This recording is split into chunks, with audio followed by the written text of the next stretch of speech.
minamahal, kaya magsikatago at makilos na laging sumasagana sa mga gawa ng Panginoon, yamang nalalaman ninyo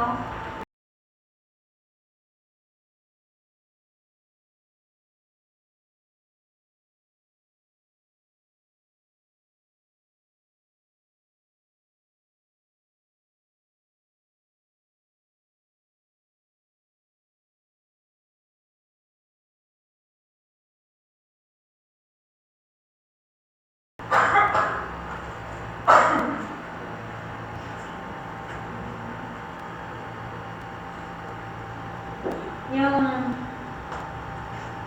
magkaroon tayo ng effort ng pagpupunyagi sa ating pagpapasimula sa ating buhay spiritual para ating achieve o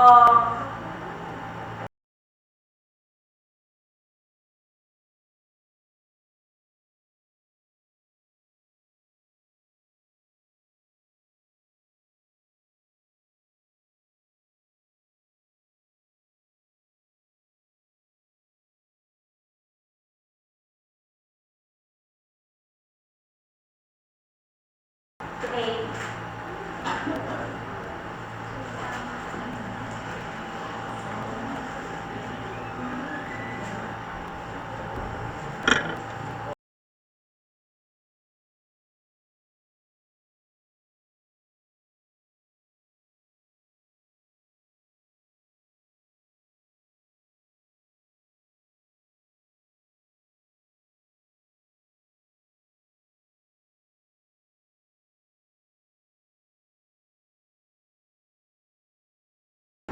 At sa kabanalan ay ang mabuting kalooban sa kapatid, at sa mabuting kalooban sa kapatid ay ang pag-ibig. Kaya nga dito ay siniset ng ating Panginoon, nung tayo tumanggap sa Kanya, na maging mahusay, maging yung ating mga ugali, angkop sa ating mga layunin, bilang mga anak ng Diyos, para maganap yung Kanyang kalooban. Ipinapakita dito yung Christ-like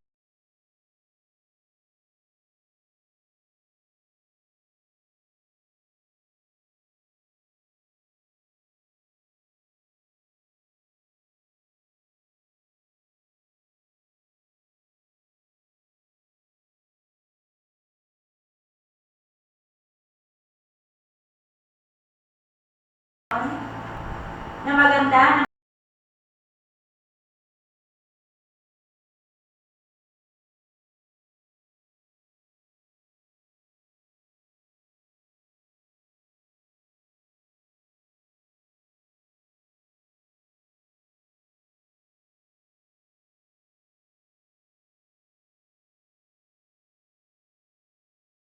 yung kasaysayan ng mga Israelita. Nung mapugpok ang kuta ng Jerusalem, at ang nangyari dito, mayroong isang tao ng Diyos na mayroong ganitong ugali. Ano yung ugali niyon? Mayroon siyang positive na kaisipan. Kaya dito, nung dumating yung kakutyaan ng Jerusalem,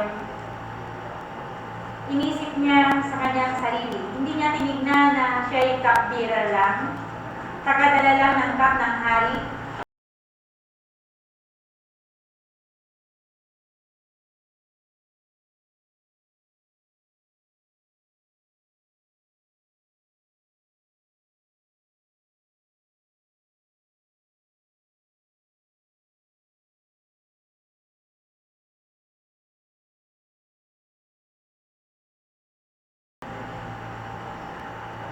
Yung kalooban na muling balikan yung kanyang bayan. Siya yung tagadala ng saro ng hari. Mataklay siya. Siyempre, kapag mayroon kang dala-dala, natural lang naman na kuminsan magre-reflect sa yung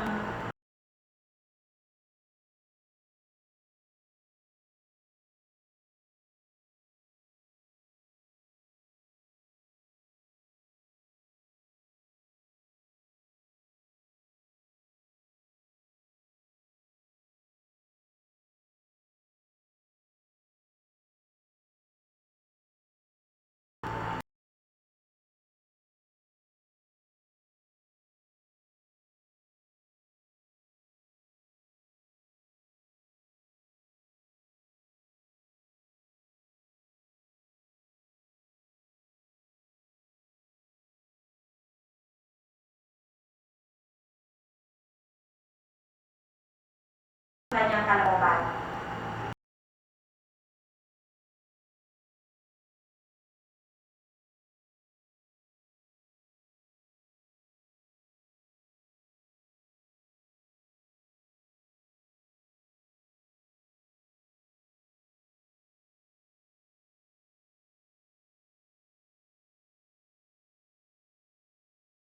Ng trabaho.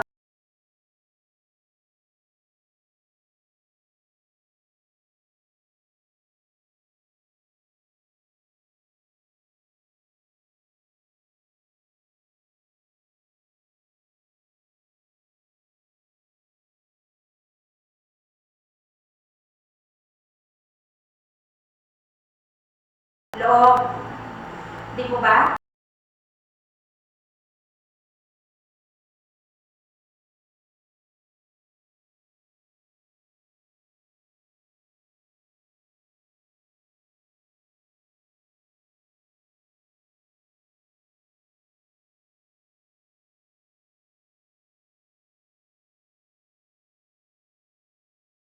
Di po ba yung panahon na ikaw yung maakyat sa bundok? Yung panahon na mayroon kang mabigat na pasanin? Yun yung napakasarap makipag-usap sa ating Panginoon na kaya sabi niya sa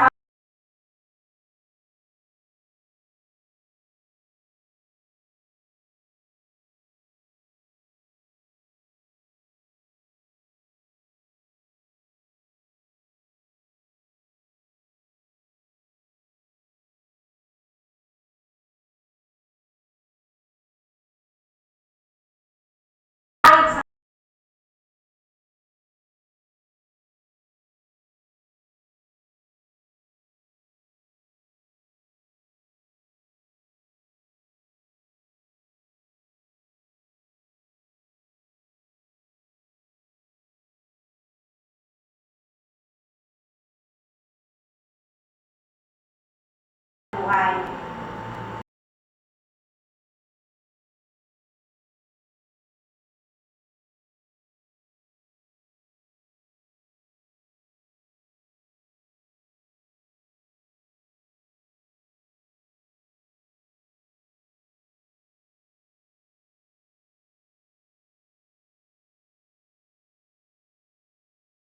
Yung kasaysayan ni Nehemiah noong mga panahong yun, yung mga problema, maaaring magdadala sa atin ng kalumbayan, ng kaapisan, pero hindi iyon ang magiging dahilan para tayo magmukmok sa isang tabi at pagkatapos ay wala nang magagawa ang Diyos sa ating buhay. Buhay pa tayo, kumpleto ang parte ng ating katawan. Malusog ang nakatawan. Yung ating isip ay sharp pa yan na nagbibigay sa atin ng lalong positibong kaisipan upang lalong mabuhay pa. Alam niyo si Lola ay 88 years old na siya. Pero napaka-positibo ng kanyang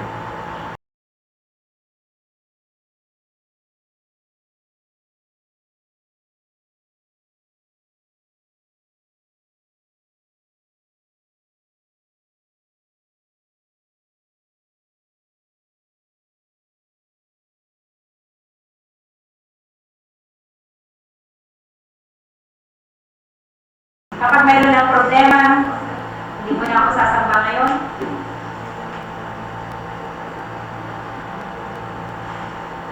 Dito muna ako sa bahay, magpupulay-pulay.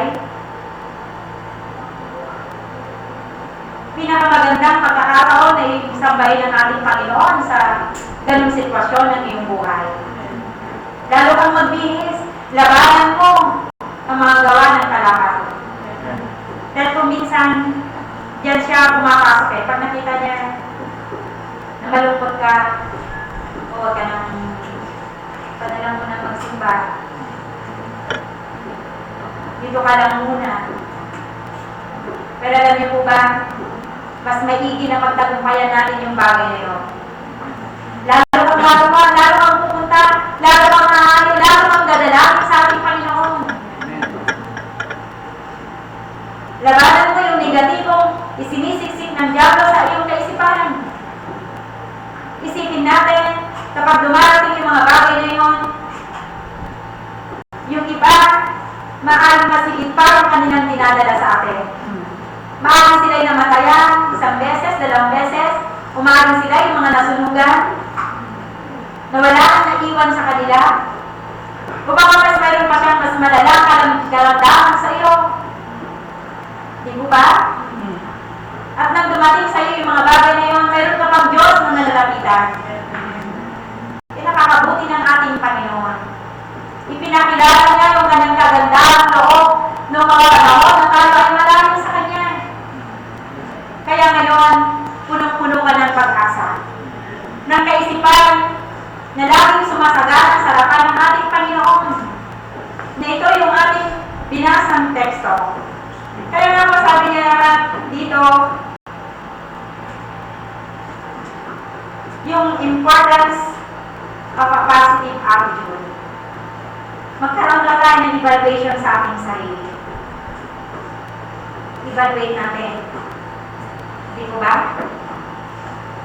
Evaluate ourselves.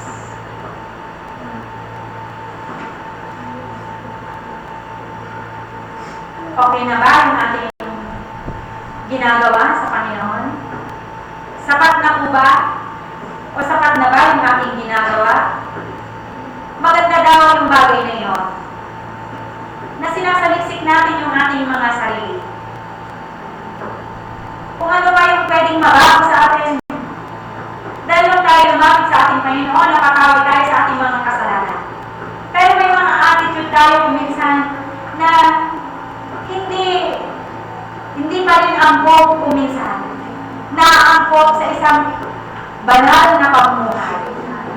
Kaya nga po yung ating paglabog spiritual, paglago sa ating pananampalataya, araw-araw po yan, hindi yun nag-stop. Di po ba? Hindi yun natatapos. Hanggang tayo isang anak ng Diyos, we are in school learning.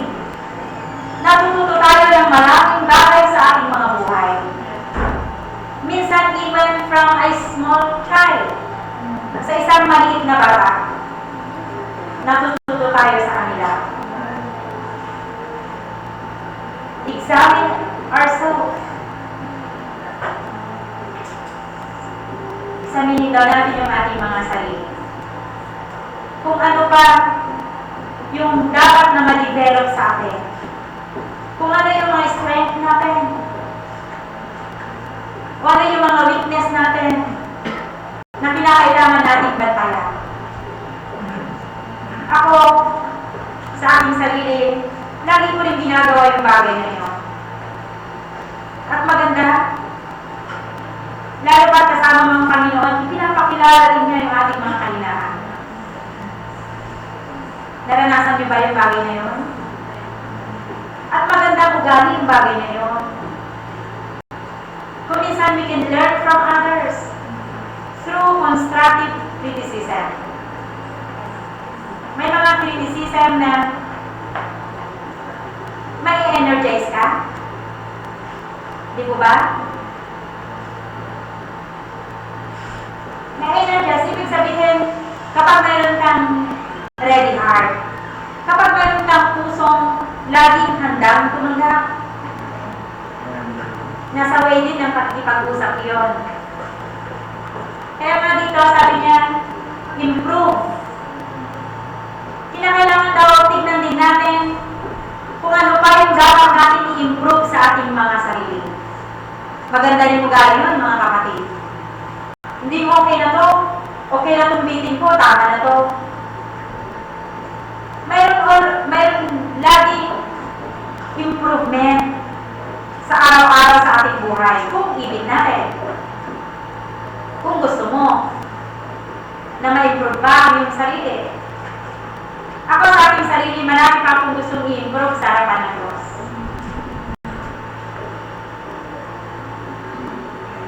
Kagaya ng sinabi ni Pablo, sinabi niya, hindi sa ako'y nagtapunan, kung nalubos na,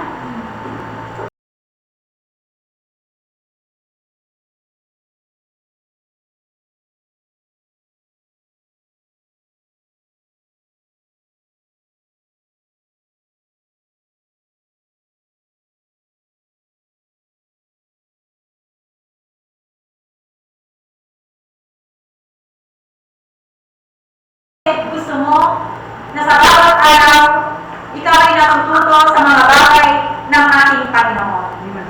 Ang mahirap kung salawin ang iyong puso. Diba? Alam ko na yan. Kaya nga ako dito,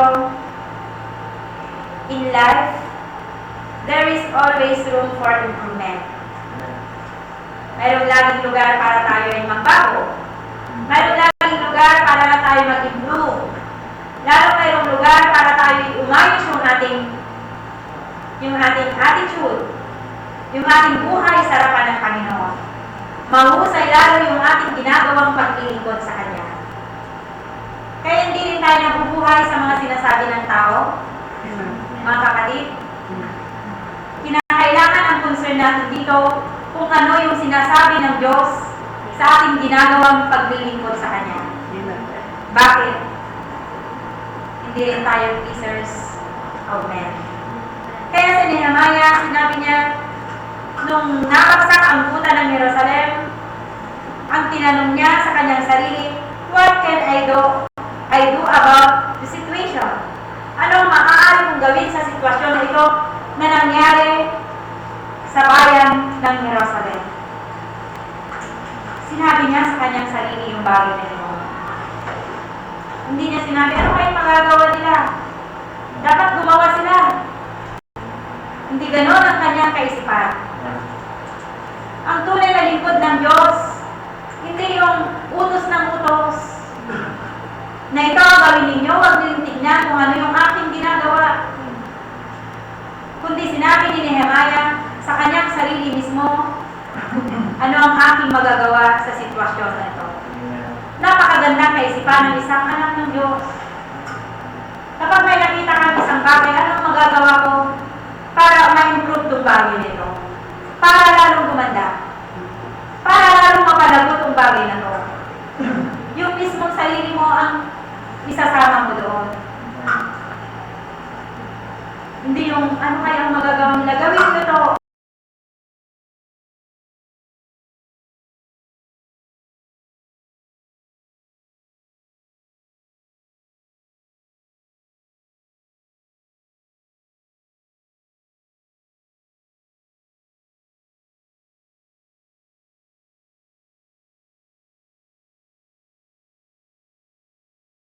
Kapag mahusay yung relasyon natin sa Diyos, mahusay din ang iyong relasyon sa iyong kapwa.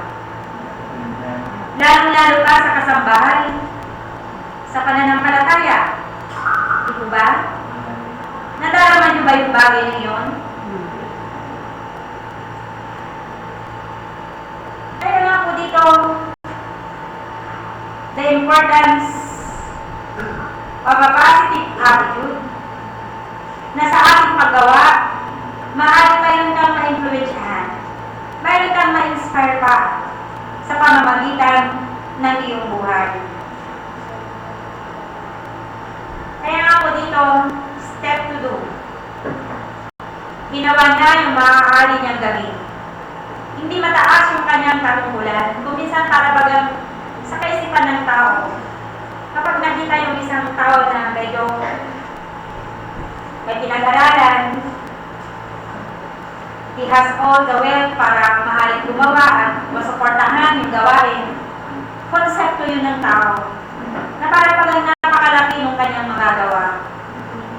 Pero alam po ba ninyo na kumikilos ang ating Panginoon to the most humble man? Doon sa pinakamababa sa kanyang harapan, gagalitin ka niya. The more humble you become, the more holy you become. Na hanggang ikaw ay nagpapakababa sa harapan ng ating Panginoon, ikaw ngayon ay lalo ka pa niyang gagamitin sa umagang ito. Hindi mahalaga yung mataas na kalagayan natin ngayon kung mataas ka man. Ang hinihiling lang ng Panginoon, first step, ikaw ay maging mababa sa kanyang harapan. At lagi mong aminin sa iyong sarili na wala kang kaya. Doon kikilos ang Diyos sa iyo sa umagang ito. Basta ang mahalaga, yung pagsama ng Diyos sa ating ginagawa. Yun ang the best weapon para tayo maging matagumpay. Yung sinasamahan ka ng Diyos. Di po ba't maganda? Samahan ka niya sa iyong pag-aaral para ikaw hindi mangopya, para lang pumasa. Sasamahan ka niya sa iyong trabaho para yung environment mo doon, makita nila na talagang mayroong Diyos na namumuhay sa'yo. Ano man ang mangyari, mabubuhay ka pa rin para sa Panginoon. It helps us to overcome our enemies. Alam niyo yung nagtatayo ng puta ng Jerusalem? Nung inumpisahan na nilang itayo yung puta ng Jerusalem, ano ang kanilang narinig? Meron pa silang narinig na encouragement? Lalo yung mga taong naroon sa palibot nila, kinukutya sila, mga kapatid. Tinitignan nila yung kanilang pagiging mahina, umaliit, o giba yung kanilang bayan. Pero ang pinakamaganda po dito, kaya na tayo yung puta ng Jerusalem, dahil yung kanilang puso ay iisa. Iisa yung kanilang damdamin. Iisa yung kanilang layunin. Ano yun? Na matayo yung puta ng Jerusalem. Hindi sila nagkabahagi. Kung naging isa sila, kung ano yung maitutulong ng isa, ginawa nila yung bagay na yun, kaya naging malakas sila. Mayroong tagahawak ng sandata, may tagahawak ng sulo sa gabi, mayroong ginagawa yung kamay para maitatag yung puta ng Jerusalem. Ganon yung effort na kanilang ginawa. Kaya mga minamahal, makita natin yung hirap na kanilang dinanas. Pero alam niyo ba, walang mahirap na bagay sa kamay ng Diyos sa mga nagkakaisang mga anak niya? Bakit? Alam mo may karamay ka eh. Alam mo na kasama mo siya. Na habang mayroon kang mabigat na kasanin sa iyong puso, mayroon kang kapatid na alam mong dumadalangin para sa iyo. Kaya mayroon kang lakas kay Kristo.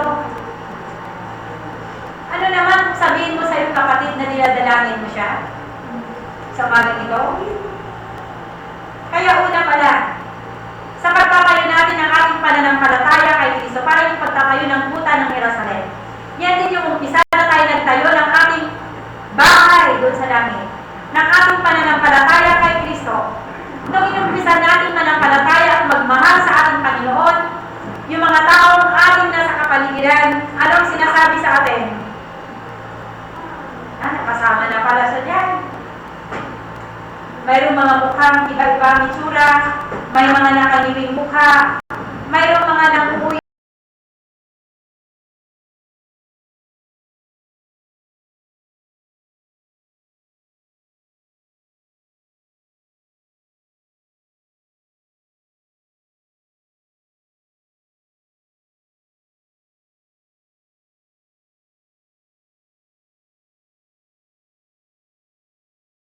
Kanina si Nehemiah, siya naglilid para tayo yung puta ng Jerusalem. Pinagtatawanan sila, kinukutya sila. Pero hindi natapos yung buhay nila doon. Hindi sila after doon sa sasabihin ng mga taong nasa paligid nila. Ang mahalaga, ito yung kalooban ng Diyos. Ito yung gagawin namin para ito sa Panginoon yung aking ginagawa. Time will tell who really we are. Time will tell. Kaya kung minsan, maaaring hindi lang doon, sa labas, mayroon tayong maririnig. Maaaring sa loob, mayroon din. Pero challenge pa rin yan, mga kapatid. Kaya nga po, huwag tayong mawala ng loob. Di maganda yung sasabihin natin. Maaaring sabihin nila anong magagawa ng mga ito. Pero nakatunayan nila sa Panginoon na kaya nila. Nakayanan nila. Nakayanan nila. Kaya din natin.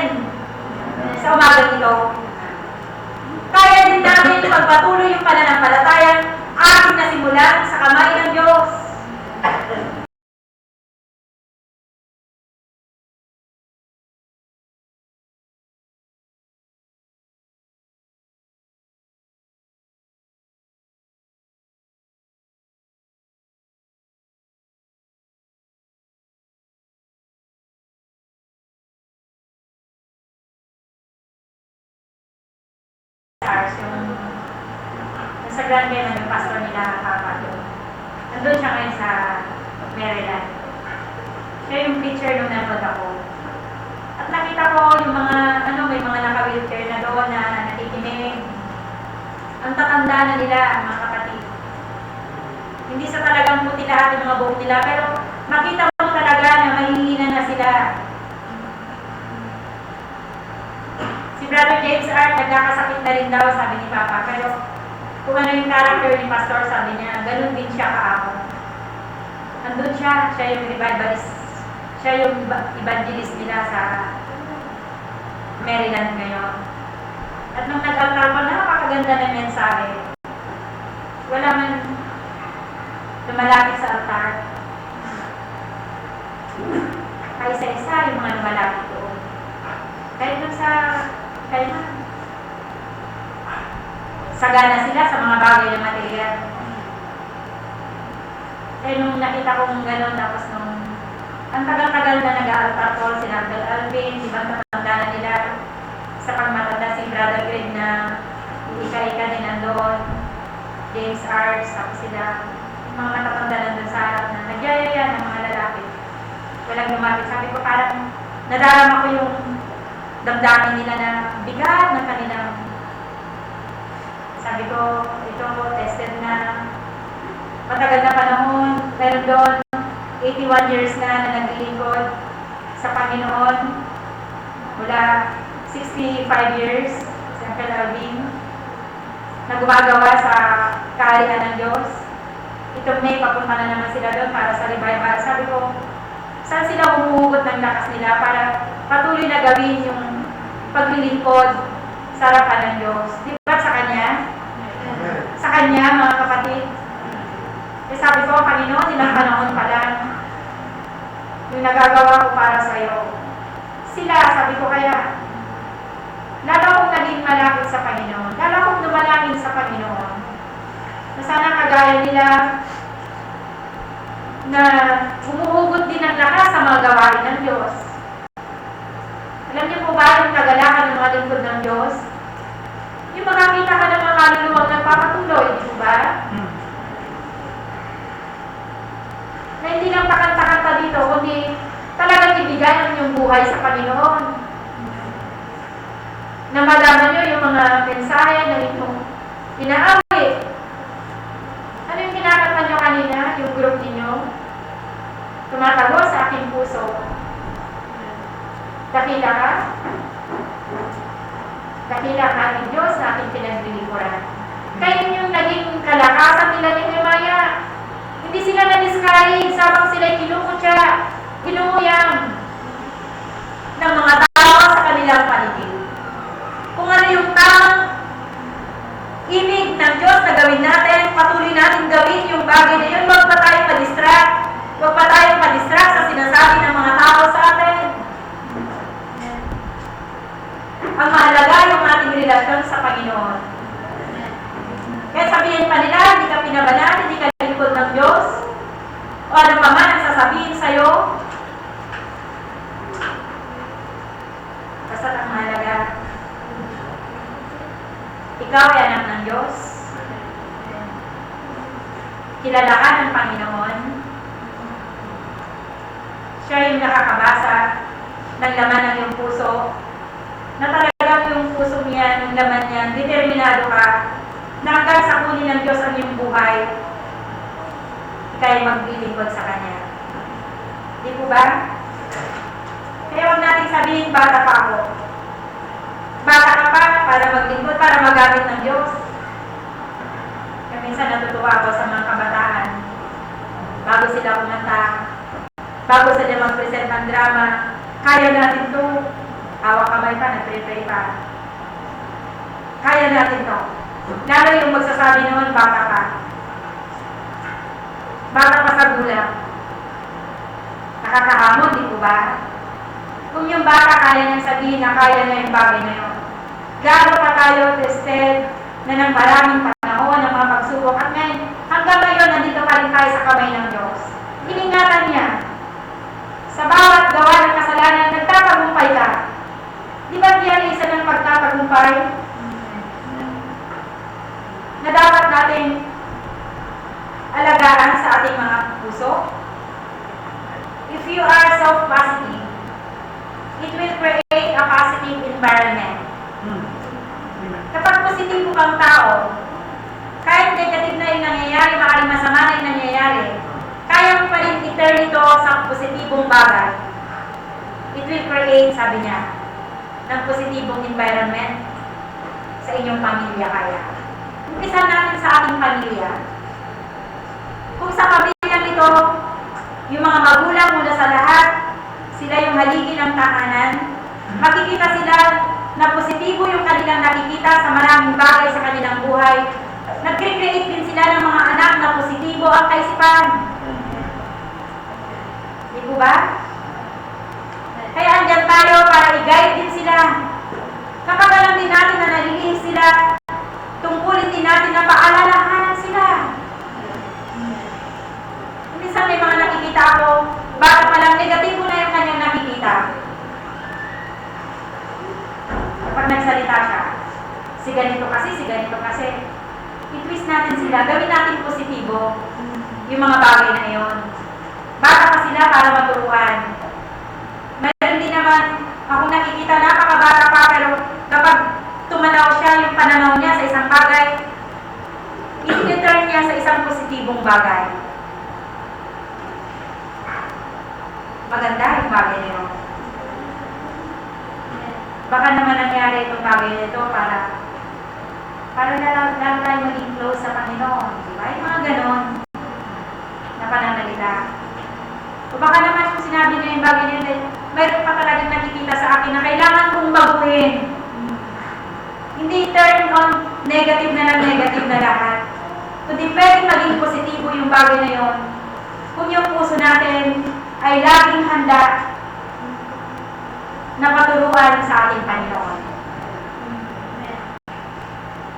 Hindi kapag may nakita, si ganito nga. Ang example natin, ang ating Panginoon, at yung mga Christian, matitibay sa pananampalataya, na dapat natin emulate sila, tularan sila.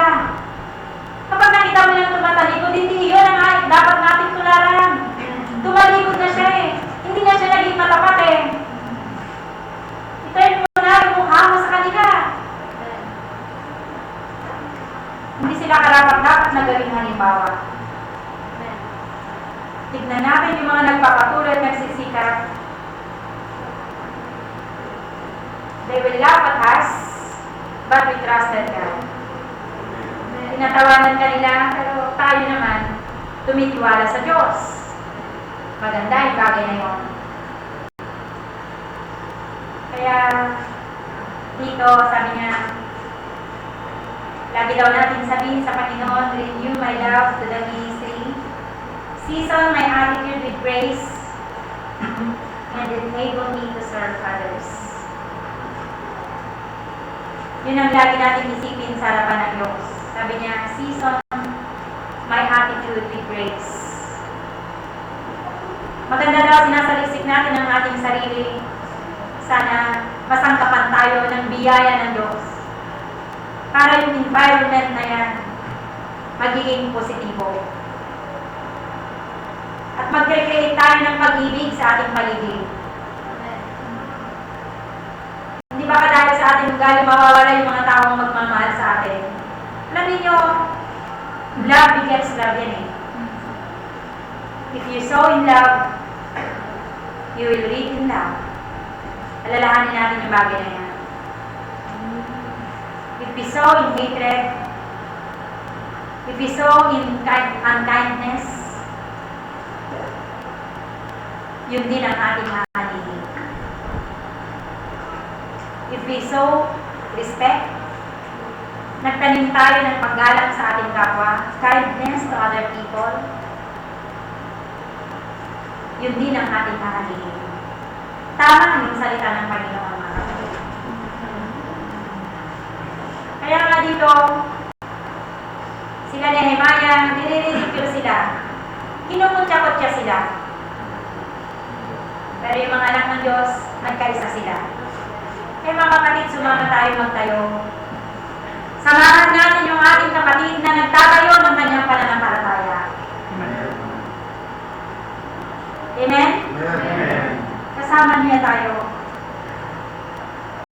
Hindi tayo pintas ng pintas sa ginagawa ng iba. Mali yan, ganyan. Eh baka darating yung panahon, puro na lang mali ang makikita natin, di ba? Maganda yung positibong tao, positibo rin yung kanya nakikita. Kung mayroong maniman, tinatakpan niya ng pag-ibig, mas marami pa rin positibo sa kanya. Kung mayroon man siyang mali, titignan mo, baka mas marami pang positibong nagagawa niya sa buhay niya. At baka sa pamamagitan mo, maaari yung negative na nakikita mo sa kanya, magiging positibo rin siya isang araw. At makikita niya yung bagay na yun. Through your love. Through your prayers. Through your concern.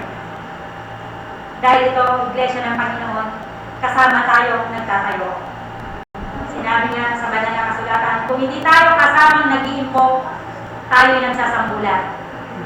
Tayo'y nakakahiya sa harapan ng Panginoon.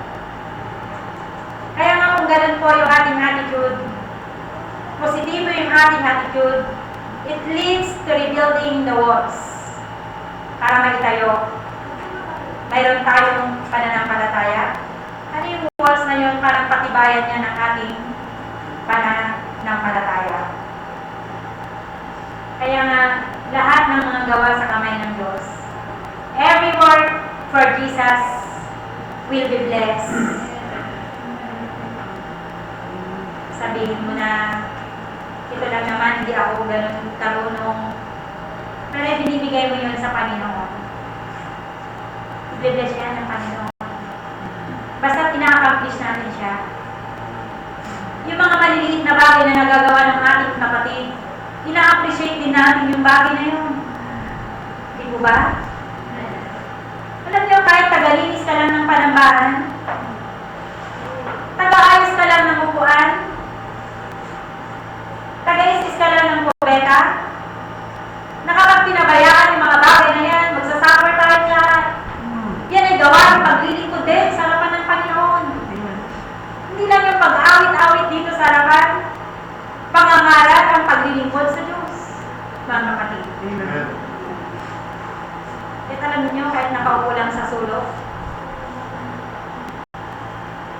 alam niyo yung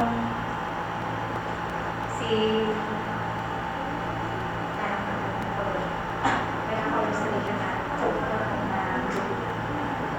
Martin Luther, nung nagbigay siya ng isang eulogy sa isang namatay nilang kasama sa iglesia, napakasimple lang nung kanyang sinabi. Alam niyo yung kanyang sinabi? Si Nicholas Houseman yung namatay. Siyempre si Martin Luther, kilala ito ay ng preacher. Salita siya. Isang sentence lang ang sinabi niya doon sa namatay. Sabi niya, what we preach, he lived. Yun lang ang sinabi niya doon sa taong yun. Sa lahat ng mga pastor na dumalo sa Boreal na yun. Kung ano yung ating ipinangaral, ibinuhay niya. Si Martin Luther, di ba, reformer siya. Kaya maaaring ganun lang ang role natin sa Iglesia ng Diyos. Pero nakikita lang yung katabi. Nakikita nila na talagang ibinubuhay mo ang Panginoon. You are leaving behind. Anong iiwanan natin sa kanila? Yung legacy. Na marunong ka nang sumunod sa kalooban ng Diyos. Di po ba? Yun ang pinaka-the best sa buhay. Kaya sabi nga niya sa isang quotation, more people learn from examples than from books, from words. Mas madali daw na matuto yung isang tao doon sa example na kanilang nakikita than from words. Sa mga sinasabi natin, sa mga ini-explain natin sa kanila, sa nila yung bagay na yun, hindi maaaring hindi nila mamahalin ng Diyos. Kaya sabi pa niya rito, block out negatively. Avoid negative people by avoiding negative talk. Avoid daw natin yung mga bagay na yun. Self-talk. Ako, mabuti ako, than you. I'm holier than thou spirit. Mas matapat ako sa inyo. Avoid daw natin yung bagay na yun. Mga kapatid, I cannot do it. It's too hard. Pero hindi pa sinusubukan. Subukan mo muna bago mo sabihin na mahirap yung isang bagay. Alam niyo yung mga inventor, yung mga matatalino, naging successful na mga inventor? Ilang failure ang naranasan muna nila yun eh. Bago yung pinaka-finale sa kanila, Cobra Maestro, kanilang gawa, eto na pala. Dahil nagsikap sila. They learn from their experience. They learn from their failures. Natuto sila ng bagay na yun. At inisip nila yung positibong bagay. Naging positibo sila. Inisip nila, kaya nila. Kaya mo din. Di po ba? By constantly reminding yourself, sustain, I can do all things through Christ who strengtheneth me. Lagi daw natin nire-remind yung ating sarili na kaya ko itong bagay na ito through Christ. Hindi through myself. Dahil sa aking galing. Kundi dahil sa galing ng Panginoon. Dahil sa kapangyarihan ng Diyos. Dahil sa ang Diyos ay suma sa akin, kaya kaya kong gawin ang bagay na ito. Napakagandang attitude, mga kapatid. Kaya dito, may mga tao kung minsan na negative sila. Choose your friend. Choose your friend. Piliin din natin yung ating mga kapatid na maaari maka-influensya sa atin. Lalo sa mga kabataan, sa schools ninyo, person friends, na nakakasama ninyo. Kung tamad yan mag-aral, huwag na nang makipagkaibigan. Hindi ko sinabi na makipagkaibigan ka sa matalino para makakopya ka. Diba? Kundi, magipagkaibigan ka sa kanila para mahikayat ka rin. Kung studios siya, magiging studios ka rin. Nakakaya naman maging kaibigan, hindi ka naman pwede eh. Na makisama sa kanila. Maliban na kayo magkasundo. Same feather, flocks together. Pag gusto nila maglakwat siya at magubos ng allowance niya, doon ka sumama. Pero kung gusto mong matuto, gusto mong matapos ang iyong pangarap, gusto mong isang araw, yung mga magulang mo maging proud sa'yo, choose your friend. Yung mag-aaral pa kapag hikayat sa'yo na mag-aaral pa, mangarap pang mabuti, at higit sa lahat, yung lalo pang magmahal sa Panginoon. E kung alam mo na malayo siya sa Panginoon, sasama ka pa sa Kanya, makikipag-intimate friend ka pa sa Kanya. Huwag na. Mamamatayan lang natin yung ating kalagayan nila. Pero yung mga tawag negative, mamamatay na lang, negative yung buhay nila. Negative pa rin ang pananaw nila sa buhay. Punong-puno pa rin ang galit sa kanilang puso. Kaya meron na akong nabasang kwento eh. Yung kwento niyon, mayroong isang babae, kinagat siya ng aso. Kaya nung dinala siya dun sa doktor, nakita na ng doktor na talagang yung rabies ng aso, kumakalat na at near to death na siya yung babae. Kaya ang immediate action na ginawa ng doktor, kumuha siya ng papel kasi hindi pa alam ng mga loved ones niya na ganun yung nangyari sa kanya ng babae. Kumuha siya ng papel at lapis, sabi niya, binibini, sabi niya, yamang hindi mo na, sabi niya, kung meron ka mang last will, yung meron kang ibibilin sa iyong mga mahal sa buhay, sabi niya, ito yung papel at ballpen, sabi niya, isulat mo na lahat at makakarating sa kanya. Kasi alam niya na mamamatay na yung babae. Alam niyo, di kinuha naman ng babae yung sinulat. Ang tagal niya, ang dami niyang sinulat. Sabi ng doktor, napakarami mo naman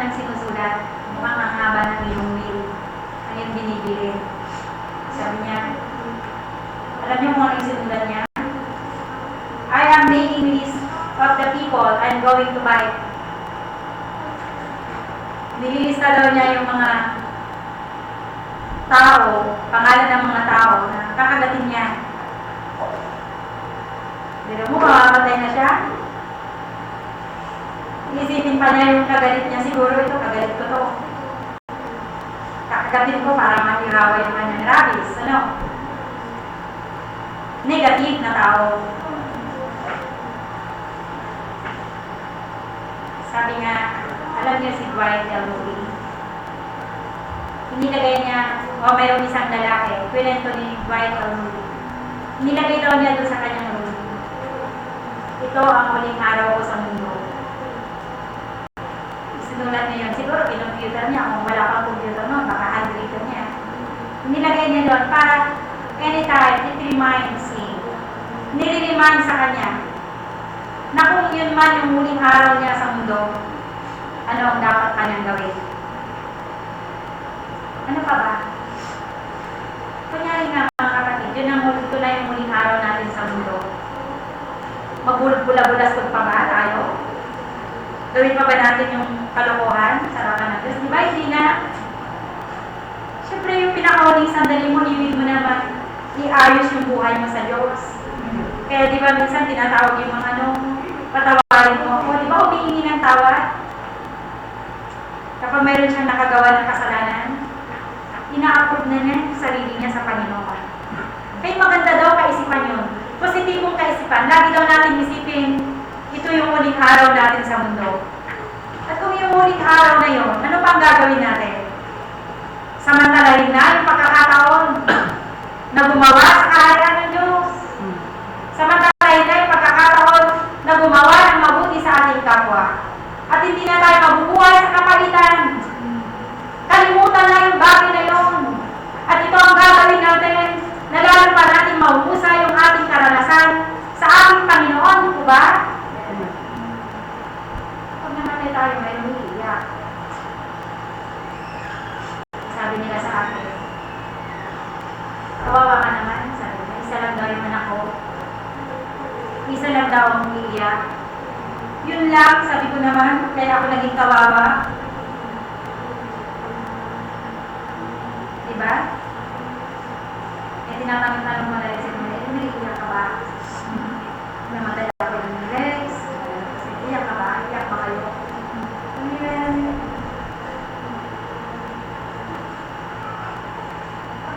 Kapag ang masama daw ay namamatay, ang bayan ay nagkakatuwa.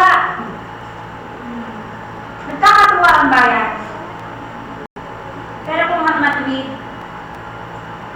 ay namatay, mayroong panaboy, diba? Mayroong iyakan. Kaya isipin din daw natin minsan yung bagay na yun, yung eulogy. Yung tribute sa atin kapag tayo namatay. Nasa atin din yun kung ano yung tribute sa atin ng tao. Araw-araw din yan. Hindi instantly. Gusto ko rin yan bago ako mamatay. Siguro tribute. Yung marinig ko ba, hindi namatay na ako ha. Kunyari, bukas na. Gano'n. Pwede din ng Diyos. Yung ngayon pala, may tribute na. Para malaman ko pa kung meron pa akong nasaktan. Ito, mamamatay na to. Sinaktan niya kalooban. At least, makahingi pa ako ng tawad, di ba? Kaya nasa tao daw yun.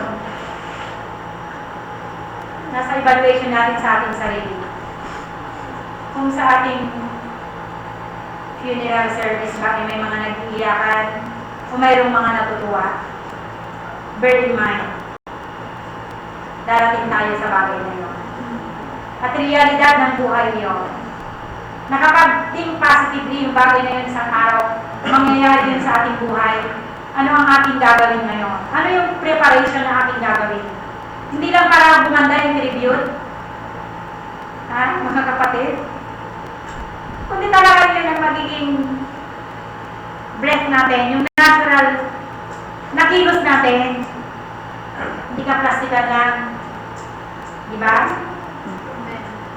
Natutunaw yung plastic. Kapag genuine yung ating pagiging ginto, dumaan man yung panahon, subukin man ang panahon, makikita mo pa rin ang kanyang kapilangan. Hindi pala ito peke. Genuine pala yung kanyang pananampalataya. Kahit anong ginawa ko sa kanya, talagang makita mo pa rin yung puso niya full of love. Di ba? Napakaganda. Mangyari sana sa akin yung bagay na yun. Mangyari na yan sa iglesia ng ating Panginoon. On fire sa paglilingkod. On fire sa pag-ibig. Na tayo mismo nagdadalahan ng pasan. Kapag nanghihina yung kanyang loob, nariyan ka, pampalakas lang ng loob. Laksan mo ang iyong loob, di ba? Kaya dito, by avoiding negative people. Stay away from toxic people whose negatively poison other people attitude. The fellowship of the miserable and killers of dream. Yun daw yung mga toxic people. Iwasan daw natin sila. They are the killer of dream, the fellowship of miserable people. Alam naman natin kung yung ating mga kasama nalilift up yung ating espiritu. Di ba nakikita natin yan sa mga anak ng Diyos?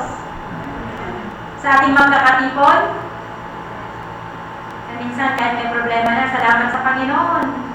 Nariyan pa rin na nagtatagumpay siya. Kaya walang magandang environment, kundi yung environment sa iglesia ng ating Panginoon.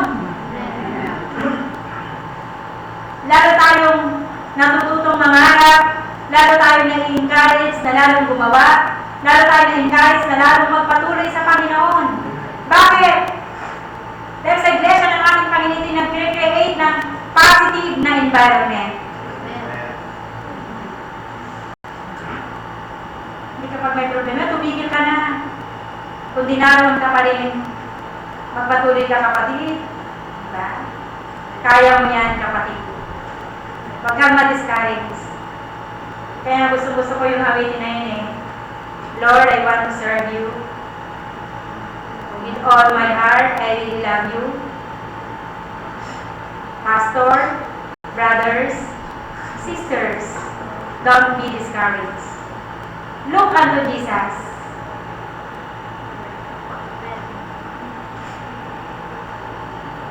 Look unto Jesus. Kaya mayroong nananatili hanggang ngayon, matagal ng panahon na naglilingkod dahil ang tinignan nila ang ating Panginoon. Ang mga matatapat na nagpatuloy hanggang ngayon sa kanilang paglilingkod sa Diyos.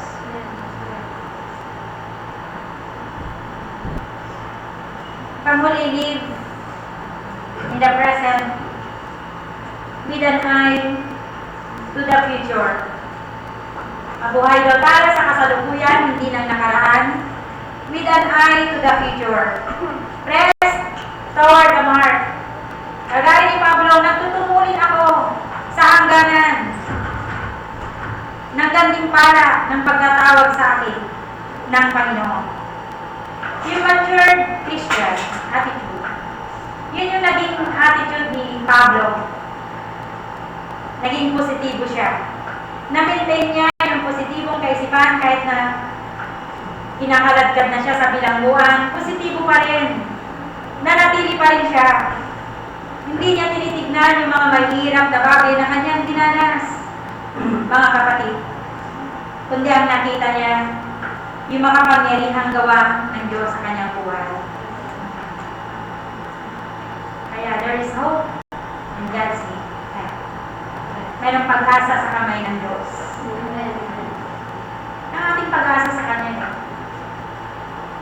Kung minsan, maaaring titignan tayo ng tao, parang sabi nila, itong mga ito naman, parang walang pag-asa ang buhay nila. Salisikin din natin ang ating sarili, baka naman talagang walang pag-asa yung mukha natin. Baka paglabas natin ng pintuan natin, medyo tingin muna tayo sa salamin. Para paglabas naman natin yung makita nila ng mga Kristiyano ay hindi mukhang mga yagin. Napoke sa pananampalataya.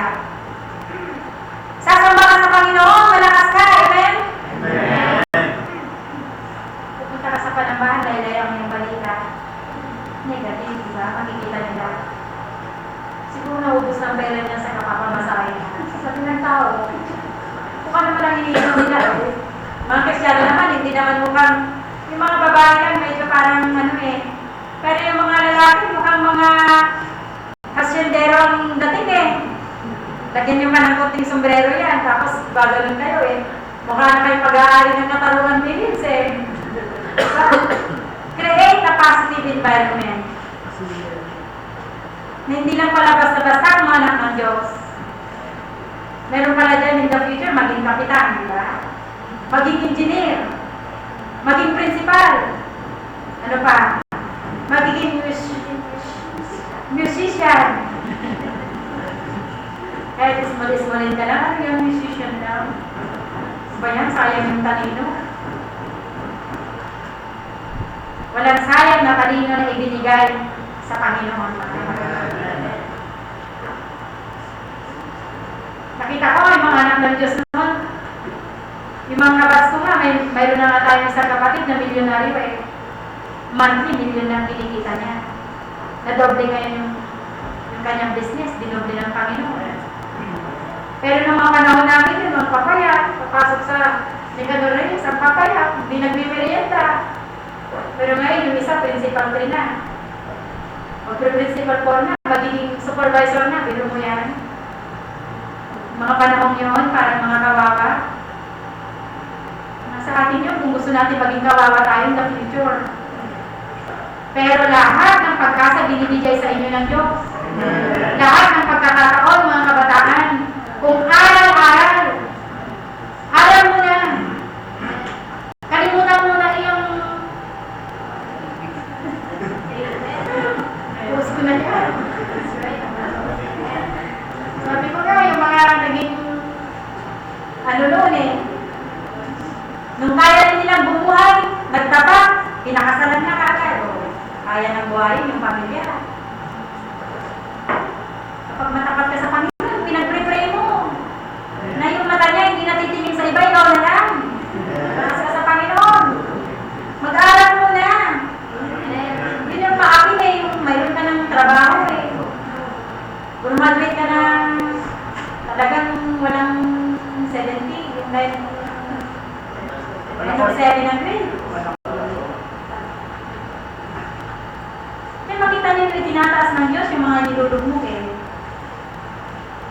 Tapos lahat yung mga nakita ko ng mga kabataan na naging matapat sa Diyos. Hindi naman din sila namumupahan lang. May mga sariling bahay na hindi naman pwede nang tira. Pwede nang bumuhay ng 6 na anak. Bahay na to. Kasi nagsikap, naging positibo ang kaisipan. Naging matapat sa Panginoon, higit sa lahat, yun ang number 1 mga kapatid. Amen. Hindi yung ang Diyos ang magtatapat sa atin. Tapat na ang Diyos eh. Tayo yung magtatapat sa Kanya. Walang liko-liko. Makikita mo yung guidance, yung blessing ng Diyos. Hanggang sa magkapamilya ka, gagabayan ka ng Panginoon hanggang magkaapo ka. Yun ang aking pananampalataya sa Panginoon. Kaya yun yung dinadalangin mo sa Panginoon. Kaya panghuli, yung conclusion natin, yung sinabi ni Josue. Ano yung sinabi ni Josue? Very positive din siya. Mamamatay na siya. Nakita niya lahat, milyon, na yung bayang Israel ng panahong yun. Matanda na siya at the end. Sabi niya, sige ngayon, hali kayo dito. Kung makita ninyo na maigi ang maglingkod sa mga Diyos ng mga Diyos-Diyosan na yan, gawin niyo yung bagay na yun. Pero sa ganang akin, ako at ang aking pamilya, ang aking sambayan, maglilingkod kami sa Panginoon. Yun ang magandang konklusyon ng buhay. Ano man ang nangyari, basta kamalaga, tayo, ang ating pamilya, una sa lahat, tayo magiging maganda ang ating patutuo sa labas, yung pamilya muna natin. Para hindi babalik sa atin yung ito naman, pangalan ng pangalan. Pamilya naman niya, nagkakalat. Mahirap yung bagay na yun. Kaya para mas effective yung ating paglilingkod, kaya yung lagi kong dinadalangin sa Panginoon. Sabi ko, anak, kung hindi ka magpapatuloy sa Panginoon, hindi ko pa alam kung paano pa ako tatayo sa likuran ng politiko. Ibig ko na Sana makapanatili rin siya. Bawat isa sa atin, mga anak. Para yung mga magulang natin, ma-inspire sila sa kanilang katandaan, sa kanilang pagpapagal, sa kanilang pagtatrabaho. Napakahirap. May responsibilidad ng magulang. Pero kung nakikita nila kayo na matapat sa Panginoon, lumalakas din sila, pati yung katawan nila, yung energy nila. Lalo nilang mas gustong mabuhay dahil sa inyo. Kaya nga po, si Josue, nakita niya yung bagay na yun. Si Hudson Taylor, naging missionary to China for 51 years. He is also a doctor in England, from England. Hinarap niya lahat din ng kultura doon sa China, maging yung clothing ng mga Chinese. For 51 years, iningatan siya ng Diyos sa mga negatibong tao sa paligid niya. Sa China, di ba ano to? Communist ang country. Komunista sila. Kaya nung yung communist government, pinatasan niya isang writer, author, na magsulat ng biography ni Hudson Taylor. At ang gusto ng communist government na to, na i-discredit, ano ba yun? Pabulaanan. I-present yung si Hudson Taylor na a bad light. Ibig sabihin ng bad light, yung negatibong bagay sa kanya. Gusto ng communist government na magsulat sila ng biography ni Hudson Taylor, negatively, pakasilaan siya, discredit siya. Pero alam niyo yung komunistang yun na author, na writer. Habang nag-ano siya ng mga nag-gather siya ng mga information patungkol kay Hudson Taylor. Alam niyo, nagkasakit lang siya. Napakahirap sa kanya na gawin yung task na pinapagawa sa kanya ng communist government na yun. Anong nangyari sa kanya after all? Namatay siya, binitawan niya yung kanyang pen with clear conscience. Ang ginawa niya, he renounced his communism. Inano niya, itinakwil niya yung communist and converted Christian. Bakit? Dahil sa example na iniwan ni Hudson Taylor. Kaya makita ninyo, hindi pwedeng burahin pa sa mga puso ng mga tao kung ano yung nakita nila sa atin. Mangungusap at magmungusap ang ating buhay. Pagdaan natin sa sanlibutan ito. Yun po ba yung gusto natin mangyari sa buhay natin? Na kahit ano man ang sabihin ng tao, eto na ngayon mayroon ka ng naiwan. Hindi nila pwedeng burahin yung bagay na yun. At higit sa lahat, yung ating ipanan sa Diyos. Yung ating relasyon sa Panginoon. Na nabuhay ka para sa Panginoon, ikaw naman ngayon ay mamamatay pa rin para sa Panginoon. Na positibo ang mga bagay na nakita mo sa iyong buhay. Naghihirap ka ngayon, gawin mong positibo yung bagay na yun. Gawin mong paraan yun para iangat ang iyong buhay. Bakit? Dahil sa kamay ng Diyos ay mayroong pag-asa. Amen? Amen. Mayroong future. Mayroong magandang bukas.